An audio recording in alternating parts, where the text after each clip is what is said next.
And we're back.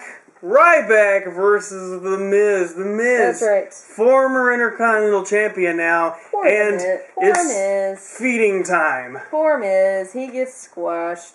I mean, Totally. not horribly squashed, but Pretty squashed. pretty squashed. Alright, so that made me sad. I don't know what they're going to do with The Miz. Every time I think they're doing something with him, they, kill him. And Well, I mean, I don't think he's still understand. feuding with Kofi, and this was just a way of showing that Ryback can win the big match, because, you know what I mean? I mean, I'm cool with Ryback. I just don't think he's going to last. I'm pushing him too fast. Anyway, so then we have, right after Ryback completely dominates The Miz, have the impeccable timing of the Be a Star campaign. As they do almost every time. Well, I mean, you could put that on any segment, and it kind of looks a little ridiculous. No, but they always pick, the most bullyish segments and then put the Be a Star thing right after it. I don't know if they're doing that on purpose or what. But anyways, so Eve is backstage talking on the phone, talking about AJ, saying she slept around with everybody, blah, Great blah, blah. acting. It was super spectacular. And then Caitlyn approaches, and she's like, you're talking about her being unprofessional. You attacked me from behind. And I was just like, we're still talking about this? What the? And then she's like, I took a picture off of your iPad, so I know it was you. And they said iPad 10 30 times. And he was like, you can't touch my iPad. She's like, well, I touched your iPad. Don't touch my iPad. It was like that. It was really It like really that. was. So, anyway, so then Eve... They start fighting. Yeah, I think Caitlyn smacked Eve in the face. And then, Then there was a Layla beatdown. Then came. Layla tries to break it up, and then the refs come, and there was popcorn. Yeah, there was popcorn. There was a popcorn table that they fell on top of. Who was eating popcorn? And they were then while throwing they were the popcorn. fighting, they were picking it up and throwing it. Throwing the popcorn. Because I know that if I was in the middle of a fight and there was popcorn nearby, what I would do is grab the popcorn and throw it But in the air. think about the deadly weapon the popcorn is. Because you have all these women who are super into fitness and not want to be fat, throwing popcorn. I mean, my God. Think if it was Halloween and then they was throwing M&Ms and they ate the M&Ms and they gained a pound. Then they would be grotesquely fat and they'd probably be fired. Because they wouldn't be nice little fit divas. That's the weaponry of the popcorn. Yeah, because they could be too fat to be wrestlers and they'd fire them like sexist people do. Thanks for explaining that Just saying. for me. Now it makes sense. Alright, so then we have Josh Matthews, and he has a Sheamus brawling buddy. Jesus. And he's talking to Sheamus. Then Big Show shows up. Sheamus puts the buddy in his face, and Big Show punches it, and it flies, which was pretty funny. And then Big Show... What? Then Big Show tells him he better get serious. So now... Oh, and Big Show does enunciate by saying, this brawling buddy out of my face. You know, he has to say the name so he can properly plug their little segment. This is true. But at least he didn't say it 30 times. Well, that's true. He said doll a couple times. But he did only said brawling buddy once. Yeah, they should have put a hyperlink on the screen. It was much better than the iPad fiasco. Anyways...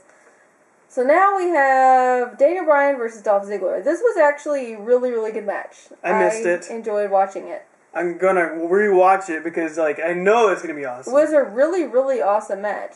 Because Daniel Bryan? Because Dolph. And Dolph? Daniel Bryan actually did do pretty good. Exactly. Fought a much more entertaining match than he usually does. Anyways, because Dolph brought out the best in him. This woman, oh my God. So Dolph is doing the beatdown on Daniel Bryan. And then Kane enters, which starts making Dolph a little bit nervous, you know. They have it was a really long, good match. Anyway, so at the end, towards the end, Kane starts cheering for Daniel Bryan, going, yes, yes, yes. He's getting the crowd all on Daniel Bryan's side. And everybody's like, oh, look, Kane's helping his partner.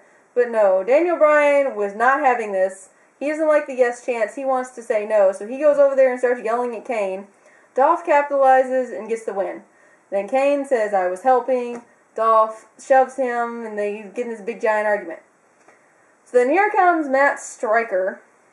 And he says, Vicky has told me to come out and tell you because she has a surprise. You will compete in a therapeutic game show called the Newly Tagged Game. It will be like the Newlywed Game with Bob Eubanks. Well, I used to love that this. show. I mean, it wasn't on when I was a kid. Obviously, I'm not that old, but I like to watch reruns of it. It was funny. And it was always on the most outrageous moments in television thing. I'm sorry, I like that show. Anyways. So they have their game Matt show. Striker's going to be the host. And their opponents are going to be the Rhodes Scholars. Alright. Now, Kane, gets on there and he starts talking, and he's, talking about himself. He has to describe himself or something. He says that, he's a Scorpio.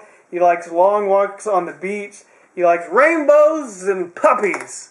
Yep. And, but then he says he was kidding. Daniel Bryan is like, no. You really do like the rainbows and the puppies, don't you? Daniel Bryan says he's the world's toughest vegan. He is actually probably the world's toughest vegan. Probably. I mean, I can't really think of any other vegans, so I'm going to have to... What about the Cannibal Corpse guys? I don't know if they're vegans or just vegetarians. I'm not sure. And then Rob Zombie, I'm not sure if he's a vegan or just a vegetarian. I'm not sure. But neither one of them are... vegetarians in metal. But they're not tough. They're tough? No, they're not. They're dorks. Well, but anyways, that's true. They're not tough. I guess that's true. They're manly. Alright. So, then Rhodes Scholars come out and they kind of deny that they're not going to do anything. They're like, we're going to beat you at the pay-per-view, and you're welcome. That's all they say. So, by default, Daniel Bryan and them win. And for whatever reason, Matt Striker gets all upset, and he's like, "Good luck, Kane," or whatever, because you beat me up, and I don't like you anymore. And I was really disappointed because it was a funny segment. No, but they didn't play the game. Well, they still did the segment though, and it was funny. Play the game. The Big Show tosses Matt Striker out of the way as he comes down, and back into him. We get the most awesome match of all time, again and again and again, of Big Show versus Kane. Oh, yes, we just all love this. I actually left during this segment. You sure did, but I think the Big Show won, and then after the match, post-match beatdown because I think you should be clear that was sarcasm. Okay, it was sarcasm. Don't be angry with me. And the Rhodes Scholars beat up Team Hell No or whatever, so that was the end of that. Backstage, Santino's trying to help AJ, lend any hands that he can in the correct way, not in the ways that get you in trouble with HR.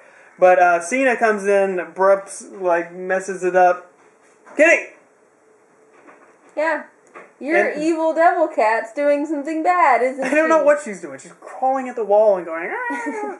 So Cena comes in and he's like, I got your side, AJ. I'm there for you. I got you, AJ. And he says, you gave up when these allegations, they're not even true. You shouldn't have gave up. You didn't do anything. AJ's like, it was you.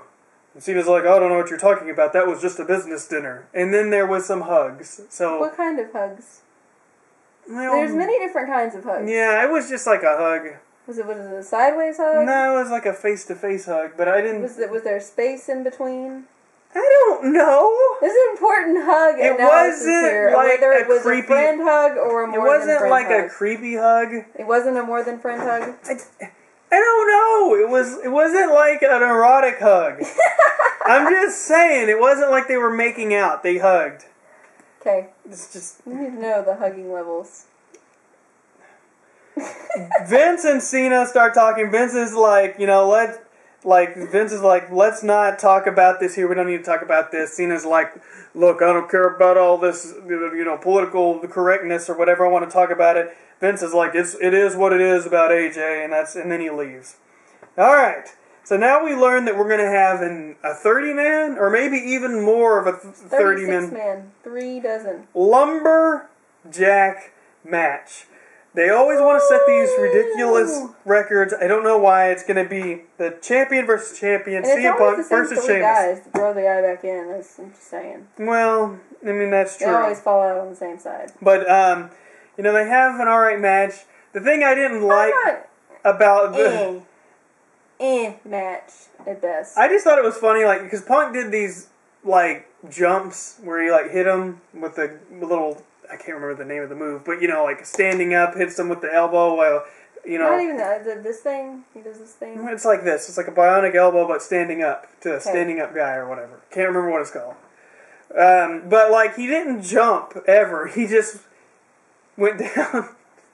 It just cracked me up. I don't know. It just looked funny to me. Oh, my God. There's no more notes. But, all right, so Punk ends up... I asked, Chronix, are you taking notes? I did take notes. but Punk ends up winning. And this is the thing about the Lumberjack match, because it always seems like the Lumberjacks don't know what to do at the beginning. That's true, they were confused. It's like Punk would go out and they're like, oh, we don't want to touch him. And then Sheamus, they have too much respect for Sheamus. And then as the match went on, they started getting more involved and more physical throughout the match, you know, like attacking and like getting more and like punching him and everything. And I was just like, huh. So, you know, there was a spot. At first there was respect for Sheamus, and then it was like, then there was the crap out of Sheamus. It was very strange. I don't know. They did this cool spot where they had like the 30 million guys outside of the ring, and they threw Punk out. Actually, that's in a minute, because that's Punk, in a minute. Punk won. I didn't need to take notes. I got this covered. I got this. Punk, he won, and then feed me more. Here comes Ryback. Now we know why the Lumberjack match happened. It was so that they could simulate the Hell in the Cell around the ring at the pay-per-view. There's no escape for Punk, because Punk kept trying to run away from Ryback, but he couldn't. He was trapped, just like at the pay-per-view. There'll be no escaping through the crowd this time. So, though he did try to escape through the crowd. So Ryback beat the Somebody touched him. I'm surprised you didn't punch him in the face. Did really somebody touch him? They did! Oh my god! He was over that guardrail and a guy touched him. It must have been in that loving sort of way. You know what I mean? You know, like the hugs? There's degree of level of hugs. Oh, that's true. Yeah. So maybe there's different levels of touching on the shoulder. There is different levels of touching on the shoulder. Is this an acceptable touch? Well, yeah. What about this? You're a good guy, Punk. It's like a buddy touch. What about this? I don't like you. That's like a drunk guy hit. But you never know what to do. Or, oh, you're so sexy because you got tattoos. Yeah, that's inappropriate. That's when you get in trouble with HR. It's when the hand starts going down. Well, it wasn't like that. It was just like, I like your sweaty back. I don't know. Anyways, what am I talking about? Oh, so he gets thrown back by all the Lumberjacks, and he gets like tossed into the millions of like people out there. He gets beat up by Ryback or whatever, and it's like, my God. When there's no escape for Punk as the champion, will he be able to hold on to his championship? It looks like there'll be a new champion at the pay-per-view, so we're going to talk... I hope they don't put the belt on Ryback. I'm sorry. I just don't think he's ready. Well, probably not, but that's not really the question. It's, is it going to happen or is it not? And we're going to have to talk about that in our predictions and scenarios video. Which we must do, but did you like Raw? I would give it like a B+. A B+. Kidding! I thought it was pretty good, and I thought it was like a nice little conclusion thing, whatever, going into the pay-per-view. So, we will see you guys on the predictions and scenarios video.